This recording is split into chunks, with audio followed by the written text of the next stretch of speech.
সম্প্রতি সোশ্যাল মিডিয়ায় একটি রিইউনিয়নের ভিডিও ভাইরাল হয়েছে।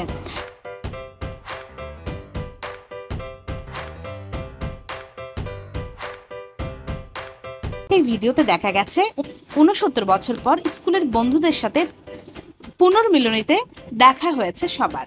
তারা সবাই ১৯৫৪ সালের ব্যাচের পড়ুয়া।